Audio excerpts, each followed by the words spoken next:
കോഴിക്കോട്ടെ സരോവരത്ത് ചതുപ്പിൽ 6.5 വർഷം മുൻപ് വെസ്റ്റ് ഹിൽ സ്വദേശി വിജിലിനെ കുഴിച്ചുമൂടിയ കേസിൽ നിർണായകമായ കണ്ടെത്തൽ. വിജിലിന്റെ അസ്ഥിഭാഗങ്ങൾ എന്ന് സംശയിക്കുന്ന അസ്ഥിയുടെ അംശങ്ങൾ ചതുപ്പിൽ നിന്ന് ലഭിച്ചു. ചതുപ്പ് നിലത്തിൽ പ്രതികളുമായി നടത്തിയ തിരച്ചിലാണ് അസ്ഥിഭാഗങ്ങൾ കണ്ടെത്തിയത്.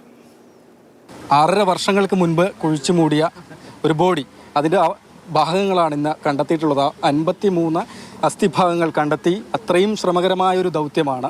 വിശാലമായൊരു സ്ഥലം, ചതുപ്പ് പ്രദേശം, അവിടെ ചെളി കോരി മാറ്റി 7 ദിവസങ്ങളായി നടത്തിയ തിരച്ചിലിനൊടുവിലാണ് ഇത്രയും നിർണായകമായ കണ്ടെത്തലുകൾ പോലീസിന് ഏതായാലും ലഭിച്ചിട്ടുള്ളത്. എന്നോടൊപ്പം അന്വേഷണ ഉദ്യോഗസ്ഥൻ IP എലത്തൂർ KR രഞ്ജിത്താണ് ചേരുന്നത്. നമ്മൾ ഓരോ ദിവസം ഇവിടെ വരുന്നുണ്ടായിരുന്നു.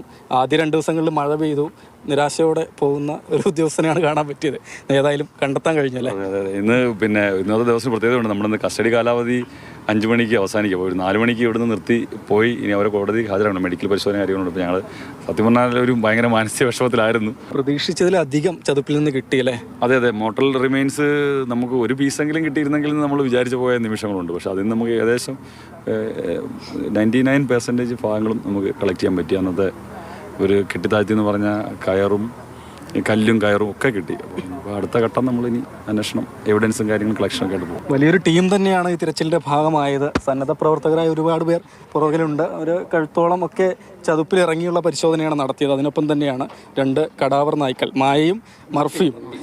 നേരത്തെ വയനാട്ടിലൊക്കെ ഇറങ്ങിയ തിരച്ചിൽ നമ്മൾ കണ്ടിട്ടുള്ളത് കൂടിയാണ്. ഇപ്പോൾ കൊച്ചിയിൽ നിന്ന് വന്നു അല്ലേ? അതെ, കൊച്ചിയിൽ നിന്ന് വരുന്നു. Kochi Kenan squad. ഇങ്ങനെയായിരുന്നു ഇവരെ ഉപയോഗിച്ചുള്ള ഒരു തെരച്ചിൽ.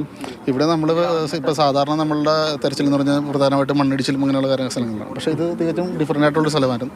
പക്ഷേ ഇവിടെ നമ്മൾ വന്നു തുടങ്ങി ഓരോ ദിവസം നമ്മൾ സെർച്ച് ചെയ്യും തോറും നമ്മുടെ റിസൾട്ട് അകന്നകന്ന് പോകുന്നപ്പോൾ നമുക്ക് സ്വാഭാവികമായിട്ടൊരു താഴ്ച വരുമല്ലോ. പക്ഷേ നമ്മളുടെ രഞ്ജിത്ത് സാറാണെങ്കിൽ നമുക്ക് ഓരോ ദിവസവും വൈകുന്നേരം നമുക്ക് അതിനുള്ള കോൺഫിഡൻസ്, നമുക്ക് നാളെ കിട്ടും എന്നുള്ള ഒരു കോൺഫിഡൻസ് നമുക്ക് പകർന്നു വന്നുകൊണ്ടിരുന്നു. അതിൻ്റെ പിന്നാലെ പോയി ഇപ്പോൾ ദൈവാനുഗ്രഹം കൊണ്ട് നമുക്ക് റിസൾട്ട് കിട്ടി അല്ലേ? തീർച്ചയായിട്ടും. കാരണം എന്താണെന്ന് വെച്ചാൽ ഞങ്ങൾ ഫസ്റ്റിലെ ദിവസം ഞങ്ങൾ വരുന്ന സമയത്ത് ഞങ്ങൾ റോട്ടിലാണുള്ളത്. ആ സമയത്ത് എലത്തൂർ പോലീസ്, IP സാർ ഉൾപ്പെടെ SI സാർ ഉൾപ്പെടെ ഉള്ള ആളുകളാണ് വരുന്നത്. ഓരോ തൊട്ട മുമ്പിൽ പ്രതികൾ നേരെ ഇവിടെ വന്നിട്ട് പ്രതികൾ ആദ്യം തന്നെ ചൂണ്ടിക്കാണിച്ച സ്ഥലം ഈ ബദത്തിനോട് ചേർന്നുകൊണ്ടുള്ള സ്ഥലങ്ങളാണ്. ഇവിടെയാണ് ഞങ്ങൾ 7 ദിവസം നല്ല രീതിയിൽ ഇത് മാന്തിയിട്ട്, ഇത് നിങ്ങൾക്ക് കണ്ടാലറിയാം. കാരണം എന്ന് പറഞ്ഞാൽ 4-5 മീറ്റർ ആഴത്തിലാണ് ഞങ്ങൾ നോക്കിയിട്ടുള്ളത്. അങ്ങനെ ഞങ്ങൾ മെനഞ്ഞാന്ന് ഞങ്ങൾ പോകാൻ നേരത്ത് ഞങ്ങൾക്ക് ഈ ഭാഗത്തു നിന്ന് ഷൂ കിട്ടി. ഇന്ന് ഞങ്ങൾ ഇതിൻ്റെ 100 മീറ്റർ ഉള്ള ഈ തോടിൻ്റെ 100 മീറ്റർ നീളവും 5 മീറ്റർ വീതിയുള്ള ഈ തോടിൻ്റെ കിഴക്ക് ഭാഗത്തായിട്ട് വലിയൊരു കായൽ ചെടിയും, ആ കായൽ ചെടിയോട് തൊട്ടടുത്ത് വലിയ രീതിയിലുള്ള ഒരു സീമക്കൊന്നൻ്റെ ശിഖരങ്ങളാണ്.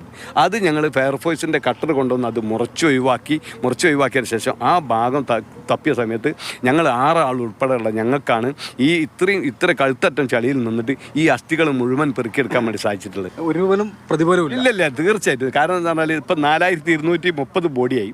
4230 ബോഡി ആണെങ്കിലും ഇന്നത്തെ ഈ സമയം വരെ ഒരു കുട്ടീനോട് 1 ഉറുപ്പ്യ പോലും വാങ്ങിയിട്ടില്ല. ജസ്റ്റിൻ മാത്യുവിനൊപ്പം രാഹുൽ KV, മാതൃഭൂമി ന്യൂസ്, കോഴിക്കോട്.